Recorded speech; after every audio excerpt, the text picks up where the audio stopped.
My name is Sarah Mitchell, and for 23 years of my life, I believed that love meant sacrifice, that being a good daughter meant saying yes to everything, and that my worth was measured by how much I could give without asking for anything in return. I was wrong about all of it, but it took losing everything I thought mattered to discover who I really was. I grew up in the suburbs of Denver, Colorado, in a house that looked perfect from the outside, but felt like walking on eggshells from the moment you stepped through the front door. My mother, Patricia Mitchell, was a master manipulator disguised as a devoted parent. She had this way of making every conversation about her, every problem about how it affected her, and every solution dependent on what I could do to fix it. My father, David, had checked out emotionally years before I was born, burying himself in work and leaving my mother to raise me with her particular brand of conditional love. What I didn't know then was that my father's emotional absence wasn't just about work stress or a naturally distant personality. David Mitchell had been fighting his own demons for years, struggling with a gambling addiction that had drained their savings multiple times throughout my childhood. My mother had discovered his problem early in their marriage, but chose to stay, using his guilt and shame as leverage to control both him and me. She would threaten to expose his addiction to his employer or his family whenever he questioned her treatment of me, effectively silencing any potential ally I might have had in him. The house on Maple Street was actually our third home in 10 years, though I didn't realize the significance of our frequent moves until much later. Each relocation was presented as an exciting new beginning, a chance for a fresh start in a better neighborhood. The truth was that my father's gambling debts and my mother's inability to manage money despite her constant claims of financial expertise forced us to downsize repeatedly, each house smaller and less expensive than the last. From as early as I can remember, I was trained to be the family's emotional caretaker. When Mom had a bad day, it was my job to cheer her up. When money was tight, I was expected to get a job at 14 to help with expenses. When she fought with her sisters or friends, I became her therapist, listening to hours of complaints and offering solutions she never intended to take. I thought this was normal. I thought all families worked this way. The emotional manipulation began so early that I have no memory of life before it. My mother had a gift for making me feel responsible for her happiness, while simultaneously convincing me that I was inherently flawed and lucky to have her patience and guidance. She would often tell me stories about other mothers who had given up on difficult children, implying that her continued presence in my life was a gift I should be grateful for rather than a basic parental obligation. Every achievement I made was immediately reframed through the lens of her sacrifice. When I won the spelling bee in 4th grade, she spent the entire car ride home talking about how she had stayed up late helping me study when she could have been relaxing after her long day at work. When I was accepted into the Honor Society in high school, she calculated the exact number of hours she had spent driving me to tutoring sessions and helping with homework, presenting my success as evidence of her exceptional mothering rather than my own intelligence and hard work. The financial manipulation started small and escalated gradually throughout my adolescence. At 14, when I got my first job at the local grocery store, my mother explained that contributing to the household was part of becoming a responsible adult. She helped me open a checking account and taught me how to write checks for household expenses, framing it as an important life skill rather than an inappropriate burden to place on a teenager. What I didn't understand then was that my mother was using my income to cover expenses that should have been managed by my parents, while simultaneously teaching me to feel guilty about any money I spent on myself. She would praise my maturity and responsibility when I handed over my paycheck, but would make pointed comments about selfishness and ingratitude if I wanted to buy clothes or go to movies with friends. The pattern was always the same. Mom would present a crisis, usually financial, and I would find a way to solve it. During high school, I worked at a local grocery store, giving her most of my paycheck to help with household expenses. When I graduated with a full scholarship to Colorado State University, she convinced me to stay home and attend community college instead because she needed me close by. When I finally transferred to a 4-year university at 20, she made me promise to send money home every month from my part-time campus job. My acceptance to Colorado State University with a full academic scholarship should have been the proudest moment of my teenage years. Instead, it became another opportunity for my mother to demonstrate her control over my life. The scholarship covered tuition and housing, which meant I could attend a prestigious university without financial burden on the family. I was ecstatic about the opportunity to study psychology and finally have some independence. My mother's reaction was swift and calculated. She didn't forbid me from accepting the scholarship outright, which would have made her appear unreasonable. Instead, she began a campaign of subtle sabotage designed to make me choose to stay home. She developed mysterious health problems that required frequent doctor visits and emotional support. She discovered urgent financial problems that needed immediate attention. Most effectively, she shared daily stories about college students who had been assaulted, who had developed drinking problems, who had abandoned their families for new friends and new values. The psychological pressure was relentless. Every conversation about college was redirected to focus on the risks and dangers I would face. She would clip newspaper articles about campus crimes and leave them on my bedside table.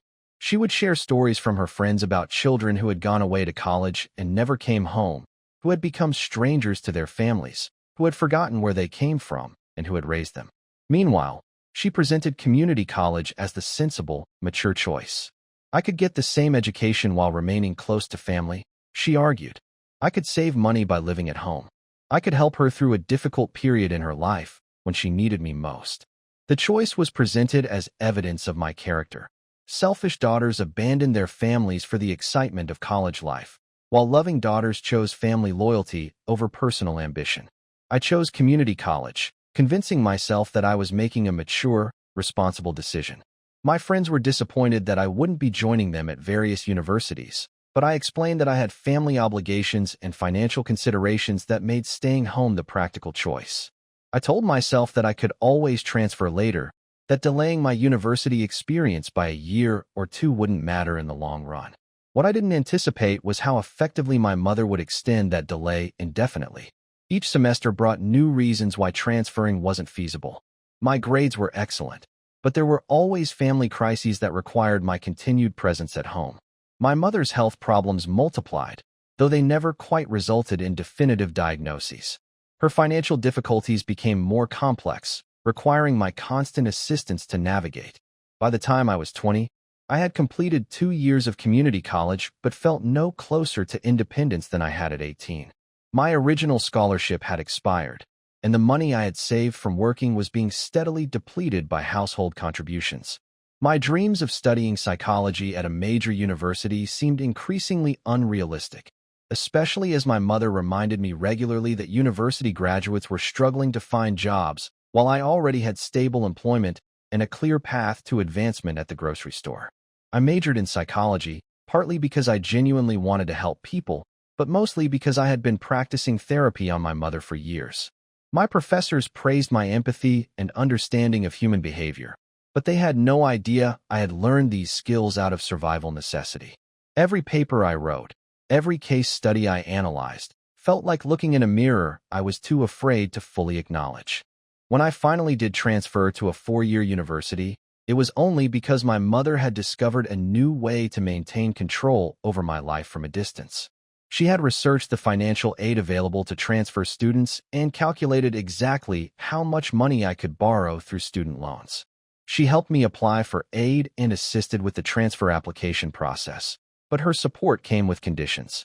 The monthly financial support I was required to send home was carefully calculated to ensure that I would graduate with maximum student loan debt while having minimal discretionary income during my university years.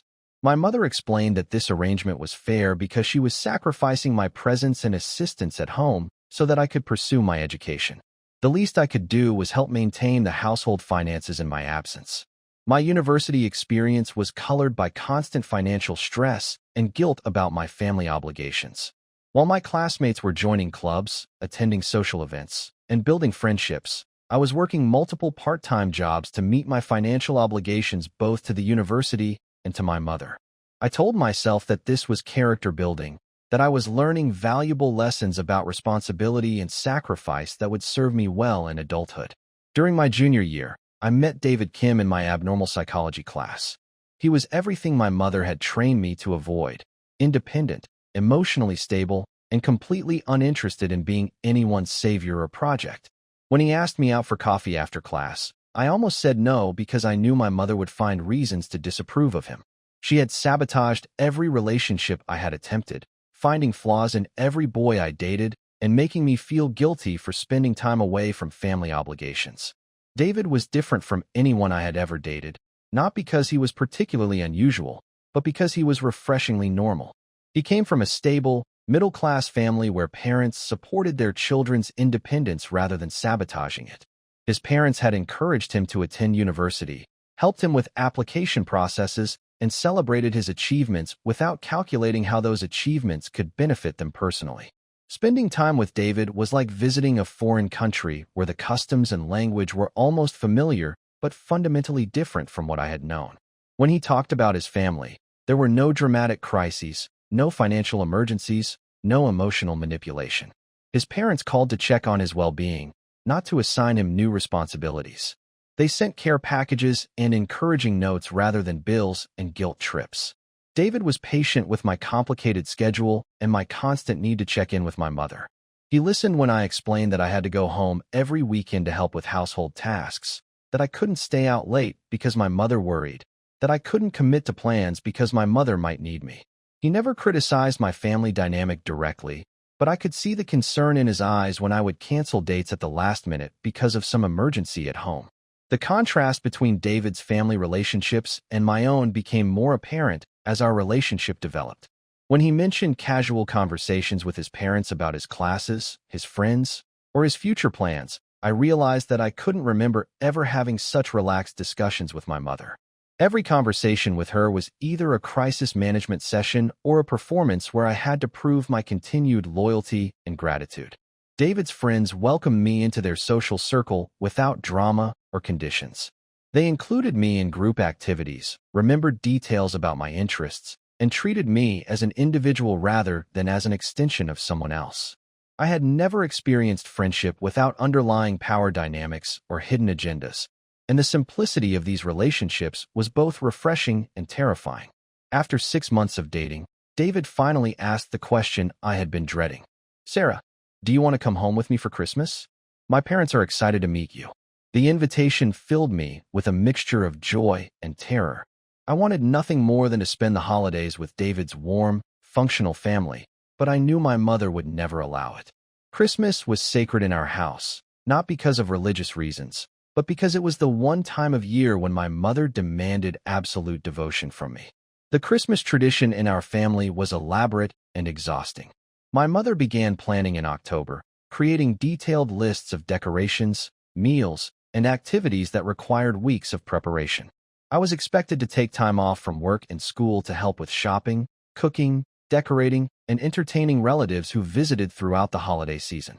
The entire production was presented as a labor of love, a demonstration of our family values and my mother's exceptional homemaking skills. What I didn't realize until years later was that these elaborate Christmas celebrations were primarily for my mother's benefit, designed to showcase her martyrdom and my devotion. She would spend weeks beforehand complaining about the expense and effort required, while simultaneously planning increasingly complex menus and decorating schemes. She would exhaust herself with preparations, then spend the holidays pointing out to relatives how hard she had worked and how helpful I had been. When I told my mother about David's invitation, her reaction was swift and devastating. She didn't yell or scream. Instead, she used her most effective weapon, tears and guilt. "I thought you loved me," she said, her voice breaking in that practiced way that had controlled me for years. "I thought family meant something to you. But I guess I was wrong. I guess I don't matter anymore now that you have a boyfriend." She followed this with a detailed list of all the sacrifices she had made for me, all the time she had put my needs first, and how disappointed she was that I would abandon her during the most important holiday of the year. The guilt campaign continued for days. My mother would bring up the Christmas invitation at random moments, using it as evidence that I was becoming selfish and ungrateful. She reminded me of specific Christmas memories from my childhood, asking whether I planned to abandon all of our family traditions for a boy I had known for only 6 months. She wondered aloud what David's family would think of a girl who would abandon her own mother during the holidays. Most effectively, she made David himself the enemy. She began questioning his motives for inviting me, suggesting that he was trying to isolate me from my family. She wondered whether this was how his family operated, stealing children away from their parents. She made pointed comments about families who didn't understand the importance of loyalty and tradition, implying that David's family lacked the close bonds that characterized our own.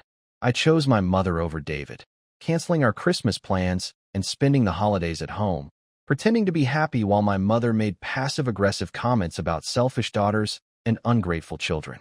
David was understanding, but I could see the disappointment in his eyes. That was the beginning of the end for our relationship. Over the next few months, my mother's demands became more frequent and more unreasonable, and I found myself choosing her over David again and again until he finally gave up trying to compete with my family's toxic dynamics. The end of my relationship with David didn't happen dramatically. Instead, it died slowly through a series of canceled dates, interrupted conversations, and moments when I chose my mother's immediate needs over our relationship's long-term potential. David never issued ultimatums or demanded that I choose between him and my family. He simply grew tired of being consistently deprioritized and gradually stopped trying to make plans with me. When David finally sat me down to talk about our relationship, his words were gentle but devastating. "Sarah, I care about you deeply, but I can't compete with your mother for your attention. Every time we make plans, every time we have a moment together, there's a crisis at home that requires your immediate response. I understand that family is important, but I need to be with someone who has room in their life for a relationship." After David and I broke up, my mother was suddenly much happier. She had won, and she made sure I knew it. "You're better off without him," she told me while I cried over the loss of the healthiest relationship I had ever experienced. "He was trying to turn you against your own family. A real man would understand how important family is." The irony was lost on her that she had been the one turning me against the possibility of having my own life. In the weeks following the breakup, my mother's mood improved dramatically. She became more affectionate, more appreciative of my presence, more willing to acknowledge my contributions to the household. It was as if David's absence had restored her faith in my loyalty and commitment to the family. She began making plans for our future together, discussing how much easier life would be once I graduated and could focus entirely on building our shared life. I graduated from college with honors, but moved back home instead of pursuing the graduate school opportunities one had earned. My mother convinced me that I needed to stay close to help her through a difficult time. There was always a difficult time. Her health problems that never quite had clear diagnoses, financial crises that required immediate attention, dramatic fallouts with friends that needed mediation. I became her full-time emotional support system while working as a case manager at a local mental health clinic. The job at the mental health clinic was supposed to be temporary, a way to gain experience in my field while I decided whether to pursue graduate school or look for other opportunities. My mother had helped me find the position through a friend of a friend, and she was proud that I was using my psychology degree to help people in need. What she didn't mention was that she had specifically chosen this job because the salary was high enough to support both of us, but not so high that I would feel financially independent enough to move out. The irony of my job was not lost on me. I spent my days helping other people recognize unhealthy relationship patterns and set boundaries with toxic family members, while going home every night to enable my mother's manipulation. My colleagues often commented on my insights into family dysfunction, not knowing that I was speaking from personal experience. I could help everyone except myself. My supervisor at the clinic, Dr. Rebecca Martinez, was a licensed clinical social worker who had built her career around helping families navigate complex dynamics. She was impressed with my natural understanding of psychological concepts and my ability to connect with clients who had experienced family trauma. She began suggesting that I consider pursuing a master's degree in clinical psychology, offering to write recommendation letters and help me navigate the application process. The opportunity to return to school was tempting, but my mother's reaction was predictably negative. She worried about the financial cost of graduate school, the time commitment that would take me away from family responsibilities, and the possibility that advanced education might make me think I was too good for my current life. She reminded me that I already had a good job in my field and questioned whether spending more money on education was a wise investment. For 3 years, I lived in this suspended state of pseudo-adulthood. I had a career, my own car, and the appearance of independence, but every major decision in my life still required my mother's approval. I couldn't date anyone seriously because she always found reasons why they weren't good enough. I couldn't move out because she needed me. I couldn't pursue my dreams of graduate school because family obligations came first. During this period, I began to notice patterns in my mother's behavior that I had been too close to see before. Her health crises seemed to coincide with moments when I expressed interest in activities that didn't include her. Her financial emergencies often occurred just as I was beginning to save money for my own goals. Her emotional breakdowns happened whenever I showed signs of independence or when other people began encouraging me to pursue opportunities outside our family dynamic. The financial manipulation became more sophisticated as I earned more money. My mother would present bills and expenses that needed immediate attention, always with a crisis deadline that prevented me from asking too many questions. I was paying for her car repairs, her medical expenses, her credit card bills, and her monthly spending sprees. When I suggested she create a budget or look for part-time work, she would become emotional and remind me of all the sacrifices she had made when I was growing up.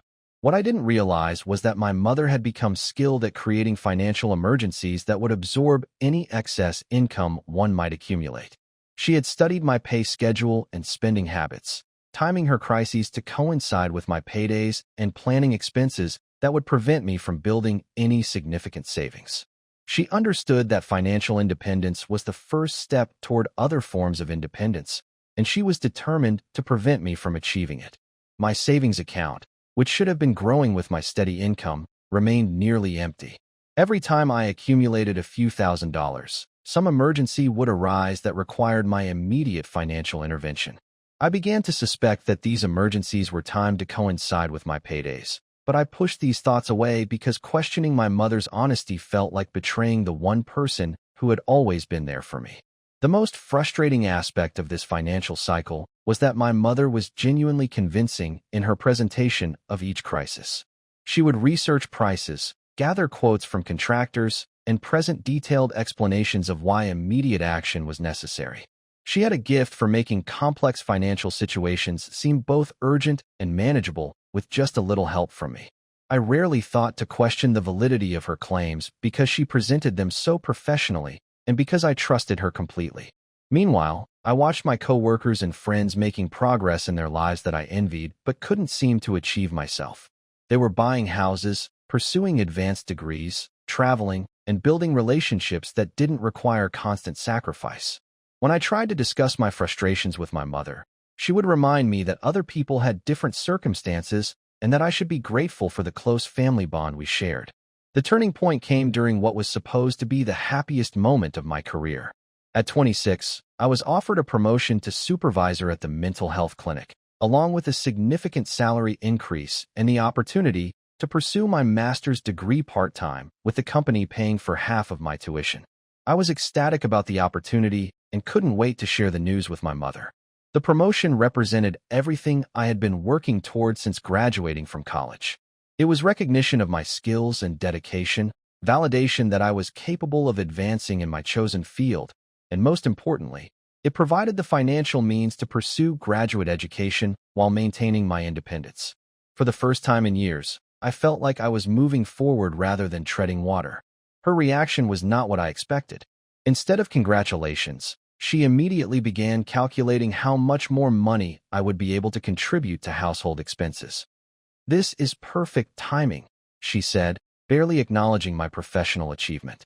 "I've been looking at new cars, and with your raise, we can afford the monthly payments." The "we" in that sentence hit me like a physical blow. There was no "we" in my career success, just another opportunity for her to benefit from my hard work. I tried to explain that the salary increase would need to cover my graduate school expenses, but my mother had already moved on to discussing the specific car she wanted and the monthly payment she had calculated. She had researched financing options and determined that my increased income would easily cover the car payment along with my other household contributions. When I mentioned my education plans, she dismissed them as unnecessary expenses that could be reconsidered later. That evening, as I tried to celebrate my promotion alone in my childhood bedroom, I realized that I couldn't remember the last time my mother had shown genuine pride in my accomplishments. Every achievement was immediately transformed into an opportunity for her gain. Every success story became about how it would benefit the family rather than recognizing my individual worth. The conversation about graduate school continued for weeks, with my mother finding increasingly creative reasons why pursuing further education was impractical, unnecessary, or financially irresponsible. She researched statistics about graduate student debt, found articles about unemployment among advanced degree holders, and consulted with friends and relatives who agreed that I was lucky to have stable employment and shouldn't risk it for uncertain edu. Catinal benefits. Most effectively, she began questioning my motives for wanting graduate school. She suggested that I was trying to prove something to people who didn't matter, that I was becoming dissatisfied with my family and my life because I was comparing myself to others who had different values and priorities. She wondered whether my desire for advanced education was really about improving my career or about distancing myself from my family background. The final straw came 2 weeks later when I discovered that my mother had been lying to me about the nature of her financial emergencies. I had volunteered to help her organize her financial documents for tax preparation when I found evidence that shattered everything I believed about our relationship. Hidden in a folder of bank statements, I discovered that my mother had been receiving disability payments for the past 5 years, payments she had never mentioned despite constantly claiming financial hardship. The discovery of the disability payments was shocking enough, but it was only the beginning of what I would learn about my mother's deception. As I continued organizing her financial documents, I found evidence of income streams I had never known existed. She had been receiving rental income from a property she owned in another state, money that came in monthly but never appeared in our household budget discussions. She had been working part-time as a freelance bookkeeper for several small businesses, income she had hidden from me while claiming to be unemployed and unable to contribute to household expenses. More devastating was the discovery that she had been taking cash advances on multiple credit cards and using my contributions to make minimum payments, essentially using my money to fund a lifestyle she couldn't afford while hiding her actual income from me. The medical bills I had been helping to pay were mostly cosmetic procedures and spa treatments, not the necessary healthcare expenses she had claimed. The bank statements revealed a pattern of deliberate deception that went back years. Every financial crisis I had helped solve had been manufactured. Every emergency had been a lie designed to maintain her control over my income and my life. I sat on her bedroom floor, surrounded by evidence of her manipulation, and felt something inside me break apart and rebuild itself into something stronger. As I continued going through the documents, I discovered that my mother's deception was even more extensive than I had initially realized. She had been claiming me as a dependent on her tax returns, receiving credits and deductions based on my supposed financial dependence, while simultaneously collecting money from me as if I were an independent adult contributing to shared household expenses. She had been double-dipping, benefiting both from government assistance programs and from my direct financial contributions. Most shocking was the discovery of a savings account I had never known existed, an account where my mother had been depositing a portion of the money I gave her each month. While telling me that we were living paycheck to paycheck and barely managing to cover basic expenses, she had been building a substantial emergency fund using my contributions. The account balance was over $30,000, money that could have covered my graduate school expenses several times over. I found receipts for purchases that directly contradicted the stories she had told me about financial hardship. While I was eating ramen noodles and shopping at thrift stores to minimize my expenses, she had been getting weekly manicures, buying expensive clothes, and dining at upscale restaurants. The medical emergencies that had required my immediate financial assistance were often followed by receipts for luxury spa treatments and cosmetic procedures. The evidence was overwhelming and undeniable. For years, my mother had been systematically lying to me about her financial situation, manipulating me into supporting a lifestyle she could afford independently while preventing me from building my own financial security. She had stolen years of my life and thousands of dollars through deliberate deception, all while maintaining the facade of a struggling single mother who needed her daughter's support to survive. When I confronted her with the evidence, her response was exactly what I should have expected but somehow didn't see coming. There was no apology, no acknowledgement of wrongdoing, no recognition of the years of lies she had told. Instead, she became angry that I had invaded her privacy and accused me of being ungrateful for everything she had done for me. "I raised you by myself," she shouted, her face red with indignation. "I sacrificed everything for you, and this is how you repay me?" By going through my private papers and accusing me of being dishonest? The gaslighting was so familiar, so automatic, that for a moment I almost fell back into the pattern of apologizing and making excuses for her behavior. But something had shifted inside me during those hours of discovering the truth. The evidence was undeniable, and no amount of manipulation could make me unsee what I had learned about the person I had been sacrificing my life to support. My mother's response to my confrontation revealed tactics I had never noticed before. She immediately shifted into victim mode, claiming that I was attacking her when she was most vulnerable. She accused me of misunderstanding the documents, of taking things out of context, of looking for reasons to abandon her. She suggested that my anger was really about other issues, that I was using her financial situation as an excuse to justify my own selfishness. When the victim approach didn't work, she tried a different strategy. She began explaining each piece of evidence in ways that made her behavior seem reasonable or necessary. The disability payments were for legitimate health problems I didn't understand. The hidden income was irregular and unreliable, not something she could count on for regular expenses. The savings account was for true emergencies, not the kinds of day-to-day problems that required immediate cash. She was so skilled at reframing the evidence that I began to doubt my own interpretation of what I had found. Maybe there were legitimate explanations for the discrepancies I had discovered. Maybe I was being paranoid or unreasonable in my expectations. Maybe good daughters trusted their mothers instead of conducting financial investigations like suspicious auditors. But then I remembered the specific lies she had told, the exact conversations where she had claimed poverty while hiding significant income. I remembered the guilt trips about my selfishness when I wanted to spend money on myself, the lectures about family sacrifice while she was secretly building a savings account with my contributions. I remembered the years of graduate school I had postponed, the relationships I had sacrificed, the opportunities one had missed because of financial limitations that turned out to be fabricated.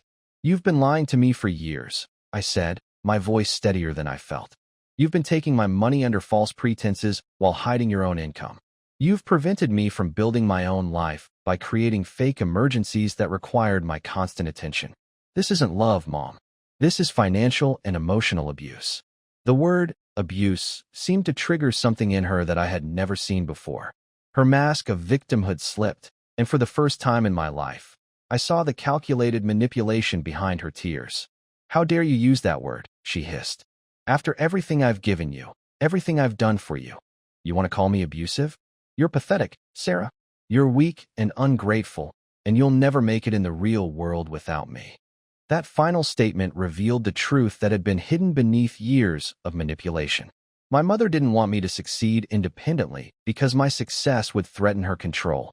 She had systematically undermined my confidence, my financial stability, and my relationships not because she needed my help, but because she needed my dependence. She had trapped me in a cycle of manufactured crises and artificial scarcity to prevent me from discovering my own strength and capability. The realization was simultaneously devastating and liberating. Devastating because it meant that the person I had loved and sacrificed for had been deliberately sabotaging my life. Liberating because it meant that my struggles with independence and success weren't due to my own inadequacy, but to systematic undermining by someone who should have been supporting my growth. That night, I made the hardest decision of my life. I packed my essential belongings while my mother alternated between crying fits and rage episodes, trying every manipulation technique in her arsenal to make me stay. She promised to change, threatened to hurt herself if I left, accused me of abandoning her in her time of need, and finally resorted to telling me that I would never survive on my own because I was too damaged and dependent to function as an adult. The packing process was more emotional than I had anticipated. Every item I chose to take or leave behind represented a decision about which parts of my past I wanted to carry into my future. I took practical items like clothes and documents, but I also took photographs and mementos that represented my own achievements rather than family obligations. I left behind gifts that had come with strings attached and items that represented my role as my mother's caretaker rather than my identity as an individual. My mother's tactics during this process were desperate and increasingly erratic. She would switch between rage and sorrow within minutes, trying to find an emotional approach that would break my resolve. She threatened to call the police and report me for theft when I packed items I had purchased with my own money. She claimed she was having chest pains and needed immediate medical attention. She called relatives to report that I was having a mental breakdown and needed intervention. The most difficult moment came when she brought out a scrapbook she had made of my childhood accomplishments, pointing to photographs and certificates as evidence of her love and devotion. For a moment, looking at pictures of my younger self receiving awards and achieving milestones, I almost reconsidered my decision to leave. But then I realized that every achievement in that scrapbook had been immediately followed by increased demands and expectations, that my success had always been reframed as evidence of her exceptional parenting rather than celebration of my individual worth. I moved into a small furnished apartment across town, using the money I had been saving for what I thought were my mother's emergencies. For the first week, I barely left my apartment except to go to work. The silence was overwhelming after years of constant crisis and drama. I had no idea how to live without someone else's problems dominating my thoughts and my schedule. The apartment was tiny and sparsely furnished, but it was mine in a way that no space had ever been before. I could eat what I wanted, watch what I wanted, and go to bed when I was tired rather than when my mother's emotional needs had been satisfied. I could answer my phone or not answer it. I could make plans without checking with anyone else first. The freedom was terrifying and exhilarating in equal measure. The guilt was crushing. My mother called dozens of times a day, leaving voicemails that ranged from tearful apologies to angry accusations to threats of self-harm. She enlisted relatives and family friends to contact me, telling them that I had abandoned her without explanation and that she was worried about my mental health. The pressure to return home and resume my role as her caretaker was enormous.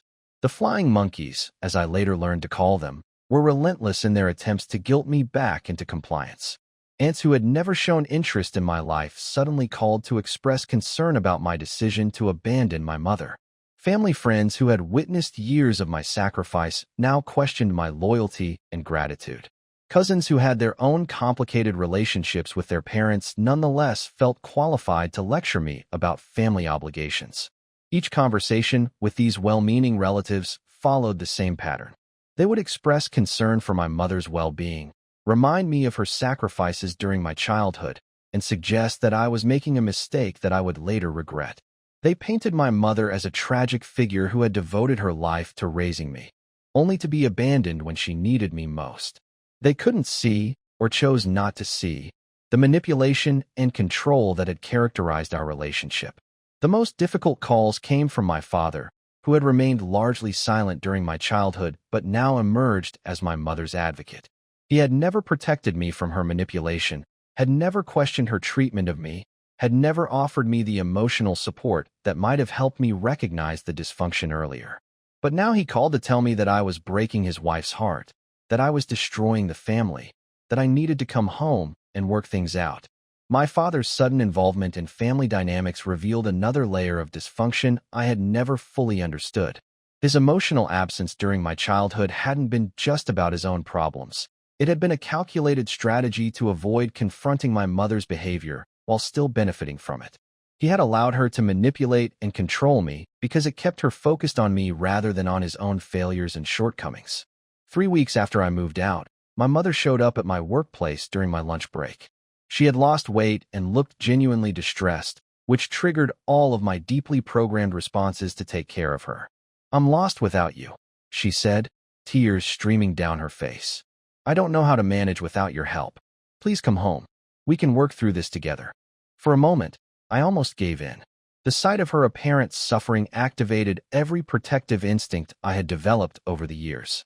But then I remembered the bank statements, the lies, the manufactured crises, and the years of my life I had lost to her manipulation. "I can't come home, Mom," I said, my voice shaking with the effort of maintaining my boundaries. "I need space to figure out who I am when I'm not constantly solving your problems." The transformation in her demeanor was instant and chilling. The tears stopped, her posture straightened, and her voice became cold and calculating. "Fine," she said, "but don't come crawling back when you realize you can't make it without me. And don't expect me to be there when you fail." She turned and walked away, and I knew that this was the real end of our relationship as I had known it. What I didn't know was that my mother's public display of abandonment was carefully calculated to generate sympathy and support from my coworkers. Within hours of her visit, several colleagues approached me with concern about my family situation. They had witnessed a distraught woman pleading with her daughter and leaving in obvious distress. They wanted to know if I was okay, if there was anything they could do to help, if I had considered family counseling to work through whatever problems had caused such a dramatic rift. The well-meaning concern of my colleagues created a new layer of stress I hadn't anticipated. I found myself in the position of having to defend my decision to people who had only witnessed my mother's performance, not the years of manipulation that had led to this moment. I couldn't explain the financial deception without revealing private family information, and I couldn't describe the emotional manipulation without sounding petty or ungrateful to people who didn't understand the dynamics involved. Dr. Martinez, my supervisor, requested a private meeting to discuss my family situation and its potential impact on my work performance. She was concerned that personal stress might affect my ability to help clients, and she wanted to ensure that I had adequate support during what appeared to be a difficult family crisis. Her kindness made it even harder to explain that leaving my family was actually the healthiest choice I had ever made. The months that followed were the most difficult and the most liberating of my life. Without the constant drain of my mother's manufactured crises, I had mental and emotional energy I hadn't experienced since childhood. I threw myself into my work with renewed focus and discovered that I was actually quite good at my job when I wasn't mentally exhausted from managing someone else's chaos. For the first time in my adult life, I had complete control over my finances. My paycheck went into my own account, and I could see it grow rather than disappear into someone else's emergency fund. I created a budget that included savings for my own goals rather than reserves for family crises. I bought groceries based on my own preferences rather than someone else's dietary demands. I paid bills that reflected my actual living situation rather than subsidizing someone else's lifestyle choices. The financial freedom was intoxicating, but it also revealed how thoroughly my mother had controlled my relationship with money. I had never learned to make spending decisions based on my own values and priorities because every purchase had been subject to her approval or disapproval. I had to teach myself the difference between needs and wants, between reasonable expenses and frivolous spending, between saving for genuine emergencies and hoarding money out of scarcity-based fear. I started therapy with a colleague I respected, finally addressing the years of conditioning that had taught me to prioritize everyone else's needs over my own. It was painful work, recognizing how thoroughly I had been programmed to accept unacceptable behavior and to believe that my worth was tied to my usefulness to others. But with each session, I felt stronger and more capable of trusting my own judgment. My therapist, Dr. Angela Foster, specialized in family systems and had extensive experience helping adults recover from childhood emotional manipulation. She helped me understand that my mother's behavior followed predictable patterns that had nothing to do with my actions or character. She introduced me to concepts like narcissistic abuse, financial exploitation, and trauma bonding that gave me language to describe experiences I had never been able to articulate.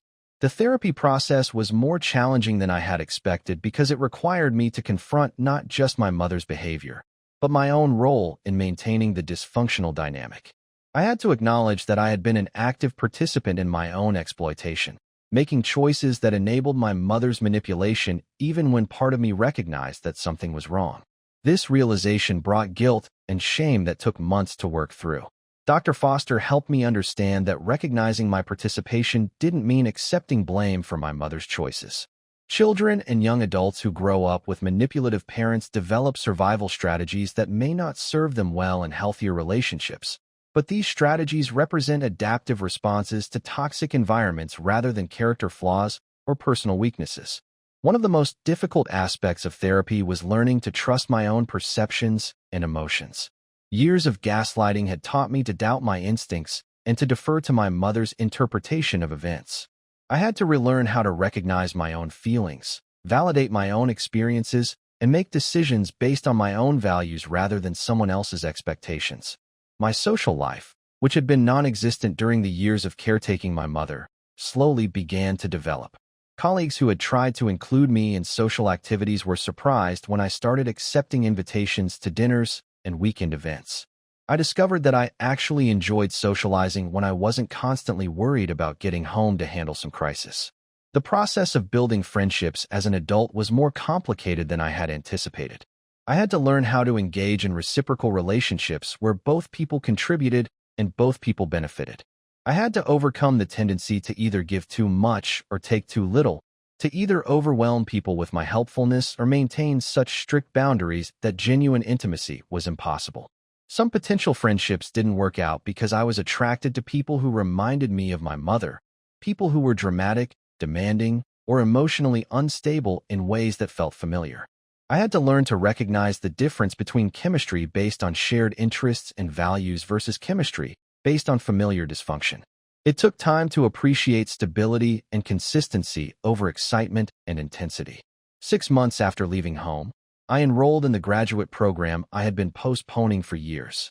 The company's tuition assistance program made it financially feasible, and for the first time in my adult life, I was spending money on my own future instead of someone else's immediate wants. Walking into my first graduate class felt like reclaiming a part of myself I had lost years before. The graduate program in clinical psychology was demanding but invigorating. I was studying with people who shared my passion for understanding human behavior and helping people heal from trauma. My professors recognized my natural empathy and insight, but they also challenged me to develop professional boundaries and therapeutic objectivity that I had never learned in my family of origin. My academic work became a form of therapy in itself. Every research paper I wrote, every case study I analyzed, every theoretical framework I studied gave me new tools for understanding my own experience and the experiences of others who had survived family dysfunction. I was particularly drawn to research on trauma bonding, financial abuse, and the long-term effects of childhood emotional manipulation. One of my professors, Dr. James Richardson, specialized in family systems therapy and became an informal mentor during my graduate studies. He recognized my passion for the field and my natural understanding of complex family dynamics. He encouraged me to consider specializing in adult survivors of childhood emotional abuse, suggesting that my personal experience could become a professional strength if I was willing to do the ongoing work of healing and self-awareness. Dating remained challenging because I had no model for healthy relationships and had to learn how to recognize and maintain appropriate boundaries. I made mistakes, choosing partners who reminded me of the drama I was used to, before slowly learning to appreciate stability and mutual respect. It took time to believe that I deserved a relationship where I wasn't constantly giving more than I received. My first serious relationship after leaving my mother was with a fellow graduate student named Marcus, who was kind and emotionally stable, but also somewhat passive. I was attracted to his calmness after years of chaos, but I gradually realized that I was recreating an unbalanced dynamic where I was the pursuer and he was the pursued. I was doing all the emotional work, making all the plans, and carrying all the responsibility for the relationship's success. The relationship with Marcus taught me that healing from manipulation doesn't automatically result in healthy relationships. I had overcorrected from my family dysfunction by choosing someone who was the opposite of my mother in every way, but I hadn't yet learned how to participate in genuinely mutual partnerships. I was still operating from a framework where someone had to be the giver and someone had to be the receiver, rather than understanding that healthy relationships involve both people giving and receiving in relatively equal measure. When Marcus and I broke up after 8 months, it was amicable but disappointing. We both recognized that we wanted different things from a relationship and that neither of us was ready for the kind of partnership we claimed to want. The breakup was another learning experience in setting boundaries and making decisions based on my own needs rather than my fear of abandonment or conflict. A year after moving out, I ran into David Kim at a coffee shop near the university where we had both attended undergraduate school. He was finishing his PhD in clinical psychology and was surprised to learn that I was pursuing my master's in the same field. We talked for hours, and I found myself telling him about the changes I had made in my life. He listened without judgment, and when I apologized for how our relationship had ended, he smiled sadly and said, "I always hoped you would find your way out of that situation. You deserved so much better than what you were accepting." Seeing David again was both healing and painful. Healing because it reminded me of the person I had been before my confidence was completely undermined, and painful because it represented the road not taken, the relationship that might have been if I had been healthier and stronger when we first met. We talked about the possibility of dating again, but we both recognized that we were different people now and that trying to recreate our past relationship would be unfair to who we had become. We started dating again slowly, both of us older and wiser than we had been in college. This time, I was able to prioritize our relationship without feeling guilty about setting boundaries with my family. David met the person I was becoming rather than the person I had been trained to be, and our relationship developed on a foundation of mutual respect and genuine partnership. David's patience and understanding during my recovery process was extraordinary. He never pressured me to forgive my mother or to resume contact with my family. He supported my therapy work and celebrated my academic achievements without trying to fix or rescue me. He understood that I needed to complete my healing journey independently, and he was willing to be a companion rather than a savior. The relationship progressed differently than it had in college because I was no longer the anxious, people-pleasing person who had prioritized everyone else's comfort over my own well-being. I could express my needs, set boundaries, and make decisions based on my own values rather than my fear of disappointing others. David appreciated these changes and often told me that he was proud of the person I had become. My mother's attempts to regain control over my life became less frequent but more intense when they occurred. She would show up at my apartment unannounced, call my workplace claiming emergencies, and send relatives to guilt me into resuming contact. Each time, I had to consciously choose my own well-being over the familiar pattern of rescuing her from problems of her own making. The most manipulative of these attempts occurred during my second year of graduate school, when my mother claimed to have been diagnosed with a serious illness that required immediate family support. She had enlisted several relatives to call me with updates about her condition and her need for emotional and financial assistance during her treatment. The calls were frequent and urgent, designed to make me feel guilty about maintaining my boundaries during her time of crisis. I almost fell for this manipulation because illness was the one crisis I had never been able to ignore completely. The thought that my mother might be genuinely suffering while I maintained my distance created guilt that threatened to undermine all the progress I had made. I found myself researching her claimed diagnosis, calculating how much financial assistance I could provide, and considering whether I should temporarily set aside my boundaries to help her through a legitimate health crisis. But something felt wrong about the situation. The details my relatives provided were vague and contradictory. My mother's supposed doctors were difficult to verify. The treatment plan seemed unusually expensive and not covered by any insurance. Most tellingly, the financial assistance she needed was almost exactly the amount I had mentioned saving for a down payment on a house, information I had only shared with one relative who was obviously reporting back to my mother. I decided to verify the medical information independently before responding to the crisis. I called the hospital where my mother claimed to be receiving treatment, but they had no record of her as a patient. I contacted the specialist she claimed to be seeing, but his office had never heard of her.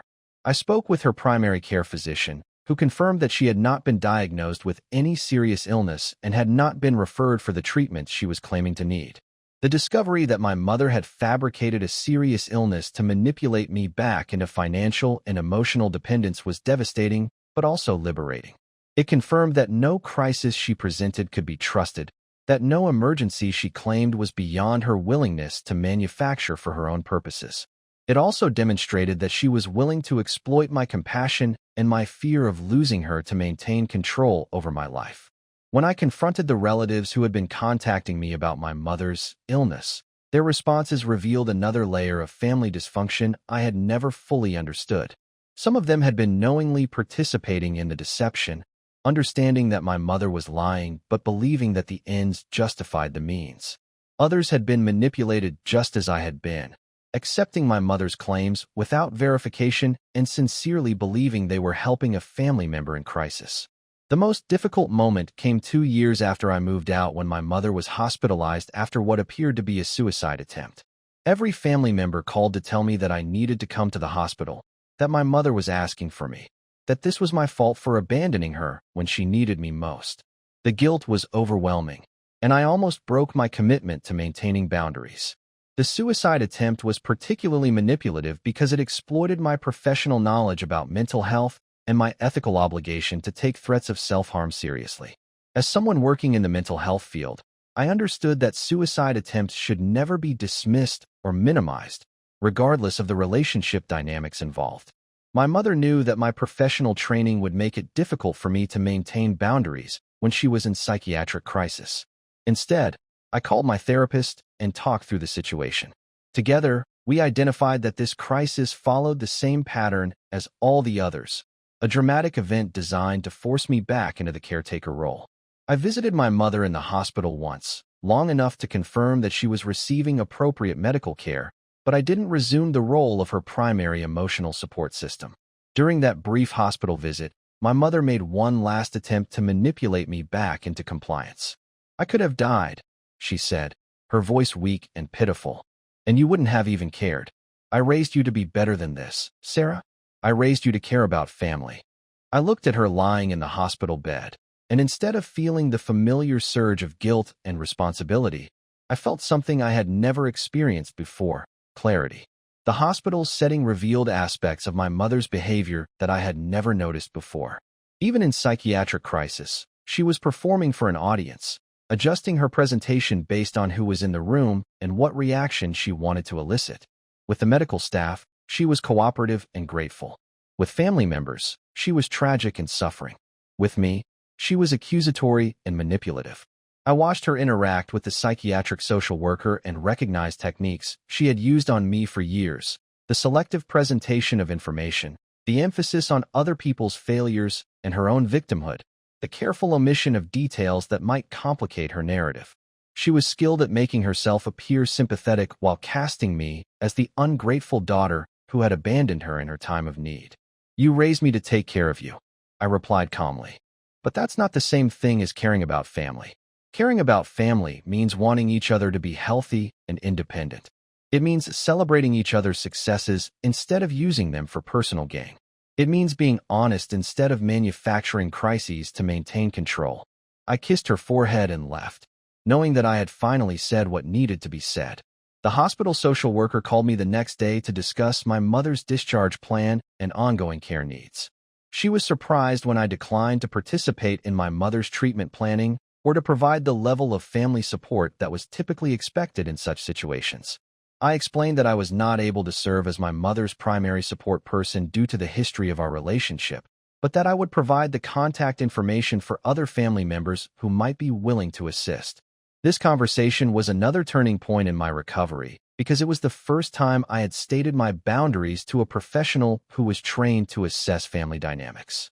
The social worker's acceptance of my position without argument or judgment helped me understand that my decision to maintain distance was reasonable and appropriate. She didn't try to guilt me into resuming a caretaking role or suggest that I was abandoning my responsibilities as a daughter. 3 years into my recovery from our toxic relationship, I completed my master's degree and was promoted to program director at the mental health clinic.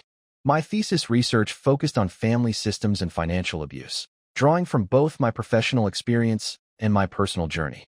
The day I defended my thesis, David was in the audience along with colleagues and friends who had become my chosen family.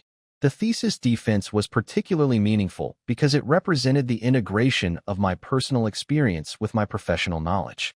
I had studied the theoretical frameworks that explained my own family dysfunction, researched the prevalence of financial abuse in family systems, and developed treatment recommendations for adult survivors of childhood emotional manipulation. My personal journey had become a source of professional expertise rather than a secret shame. My research had revealed that financial abuse within families was far more common than most people realized, but that it was rarely discussed or addressed because of cultural beliefs about family loyalty and parental authority.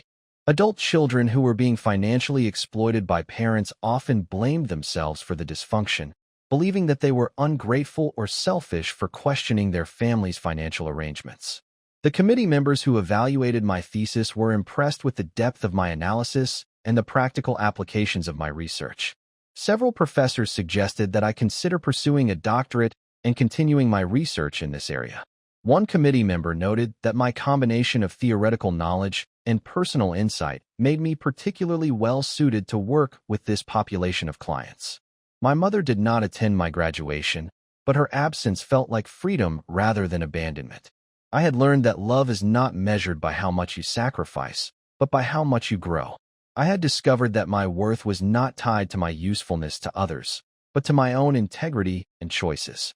Most importantly, I had realized that breaking free from toxic relationships, even with family members, is not betrayal but self-preservation. The graduation ceremony was attended by people who had supported my journey toward independence and professional achievement. Dr. Martinez, my former supervisor, was there to celebrate my transition from staff member to colleague. Dr. Foster, my therapist, attended to witness the culmination of the healing work we had done together. David's parents, who had welcomed me into their family without conditions or expectations, celebrated my achievement as if I were their own daughter. David and I married the following spring in a small ceremony, surrounded by people who had supported our individual growth and our relationship together. My mother was invited but chose not to attend, sending a card that managed to be both congratulatory and guilt-inducing. I read it once and threw it away, no longer needing her approval to validate my choices.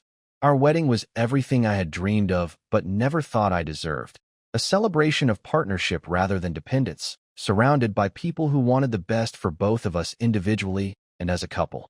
During our vows, I promised David that I would never again sacrifice my own well-being or his for the sake of appeasing someone else's manipulation, and he promised to support my continued growth and independence. The wedding planning process had been another opportunity to practice healthy boundary setting.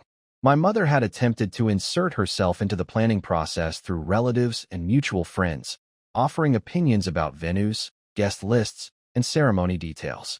Each time, I had to politely but firmly decline her input while explaining that David and I were planning our wedding ourselves. Some family members were disappointed that my mother wasn't more involved in the wedding planning, and they tried to pressure me to include her in traditions like dress shopping or venue selection. I had to explain repeatedly that my wedding was about celebrating my relationship with David, not about maintaining family traditions that came with emotional costs I was unwilling to pay. The most meaningful moment of the wedding ceremony came when David's father, who had become a father figure to me, walked me down the aisle. My own father had chosen to boycott the wedding in solidarity with my mother, but David's father stepped into that role without hesitation or fanfare. He had quietly supported my relationship with David and my journey toward independence, and his presence at our wedding represented the family I had chosen rather than the family I had been born into. 5 years after leaving my mother's house, I opened my own private practice specializing in family therapy and financial abuse recovery. Many of my clients were adult children of manipulative parents, and I found deep satisfaction in helping them recognize patterns I knew all too well. My personal experience, combined with my professional training, allowed me to offer insights that purely academic knowledge couldn't provide. The decision to open a private practice was both exciting and terrifying. I was leaving the security of a steady job with benefits to pursue my own vision of how therapy should be conducted. I wanted to create a practice that specialized in helping people recover from family dysfunction, particularly the types of emotional and financial manipulation that were often overlooked or minimized by traditional therapy approaches. My first office was small and modestly furnished, but it was mine in a way that felt revolutionary after years of having my choices controlled by someone else. I decorated it with artwork that reflected hope and healing rather than struggle and survival. I chose furniture that was comfortable and welcoming, creating a space where people could feel safe enough to examine their most painful relationships and make difficult decisions about their own boundaries and well-being. The practice grew quickly, partly because I could speak authentically about the challenges of setting boundaries with family members and the guilt that comes with choosing your own well-being over someone else's immediate wants. I published articles about financial abuse in family systems and spoke at conferences about the intersection of emotional manipulation and economic control. My professional reputation in the field of family therapy began to develop as I presented research and treatment approaches that addressed gaps in traditional therapeutic practice. Many therapists were uncomfortable addressing family financial arrangements or challenging cultural assumptions about parental authority and filial obligation. My willingness to explore these topics directly made me a resource for colleagues who were working with similar clients. The most rewarding aspect of my practice was witnessing clients make the same journey from victimhood to empowerment that I had experienced myself. I watched people recognize patterns of manipulation they had been blind to for years. I supported them through the difficult process of setting boundaries with family members who had controlled them through guilt and obligation. I celebrated with them as they discovered their own strength and rebuilt their lives on foundations of self-respect rather than self-sacrifice. My relationship with my mother settled into a distant but civil pattern. We exchanged cards on holidays and birthdays, and I occasionally called to check on her general well-being, but I no longer feel responsible for managing her emotions or solving her problems. She has learned that dramatic crises no longer bring me running home, so the manufactured emergencies have largely stopped. The limited contact I maintain with my mother is carefully structured to protect my own well-being while acknowledging the biological relationship between us. I don't share details about my personal life, my financial situation, or my future plans because I've learned that any information I provide can be used against me in future manipulation attempts. Our conversations are superficial but cordial, covering safe topics like weather, current events, and general health updates. Some family members still don't understand why I abandoned my mother, and I've had to set boundaries with relatives who try to guilt me into resuming my former role. I've learned that people who benefit from unhealthy family dynamics often resist when someone breaks the pattern because it forces them to examine their own participation in the dysfunction. The extended family reactions to my decision revealed the complexity of family systems and the ways that dysfunction is often maintained by multiple participants rather than just the primary manipulator.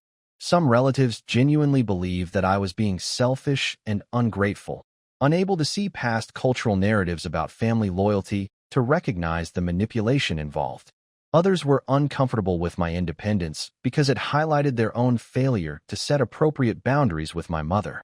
A few family members privately expressed support for my decision, while publicly maintaining neutrality to avoid becoming targets of my mother's manipulation themselves. These relatives would occasionally reach out to me individually to express pride in my achievements or to share information about family events, but they were careful not to be seen as taking sides in the family conflict. David and I now have 2 children, and I am fiercely protective of their right to develop their own identities without being burdened by adult responsibilities or emotional caretaking.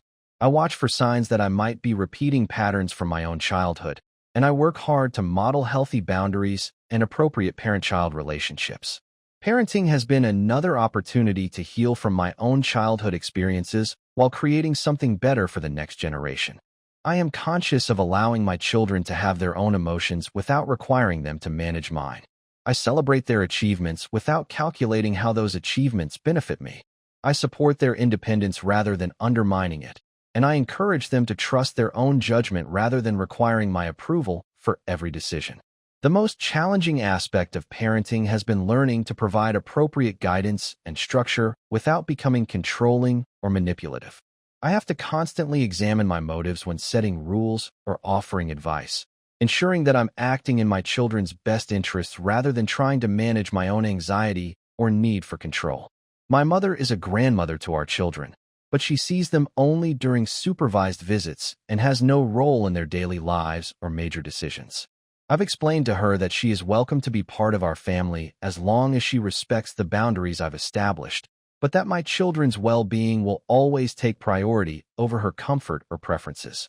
The supervised visits with my mother require careful planning and clear boundaries. She is not allowed to discuss family conflicts with the children, to make negative comments about their parents, or to offer gifts that come with strings attached. She cannot provide childcare or have unsupervised access to the children, and all interactions are limited to public settings where her behavior is naturally constrained. These restrictions are difficult for some family members to understand, but they are necessary to protect my children from the manipulation I experienced. I refuse to allow my mother to use my children as a way to regain control over my life, and I will not expose them to the emotional manipulation that characterized my own childhood. The most profound change in my life has been learning to trust my own judgment and to believe that I deserve relationships based on mutual respect rather than one-sided sacrifice. I no longer feel guilty for having needs, for spending money on myself, or for making decisions that prioritize my own well-being. These may seem like basic rights, but for someone who was raised to believe that love meant self-sacrifice, they represent a fundamental shift in worldview. This transformation didn't happen overnight, but developed gradually through years of therapy, education, and practice in healthy relationships. I had to unlearn deeply ingrained beliefs about my worth and my role in relationships. I had to develop new skills for recognizing manipulation and setting appropriate boundaries. Most importantly, I had to learn to tolerate the discomfort that comes with disappointing others in order to protect my own well-being. Looking back on my journey from manipulation to freedom, I understand that breaking free from toxic family dynamics is not a single moment of decision, but an ongoing process of choosing health over familiarity. Every day, I choose to maintain boundaries that protect my peace of mind, even when maintaining those boundaries feels uncomfortable or when others pressure me to return to old patterns. The woman I am today bears little resemblance to the anxious, people-pleasing daughter who believed her worth was measured by how much she could give without receiving anything in return. I've learned that real love doesn't require you to disappear, that healthy relationships enhance rather than diminish your sense of self, and that setting boundaries is an act of self-respect rather than selfishness. My story is not unique, but it is mine, and I share it in the hope that others who recognize themselves in my experience will understand that change is possible. You don't have to accept unacceptable behavior just because it comes from family members. You don't have to sacrifice your dreams to manage someone else's poor choices. You don't have to earn love through constant giving, and you don't have to prove your worth by accepting less than you deserve. The path to freedom is difficult and sometimes lonely, but it leads to a life where you can breathe freely, make choices based on your own values, and build relationships that nourish rather than drain you. It leads to a life where you are the author of your own story rather than a supporting character in someone else's drama. And that life, difficult as it may be to achieve, is worth every moment of the struggle required to claim it.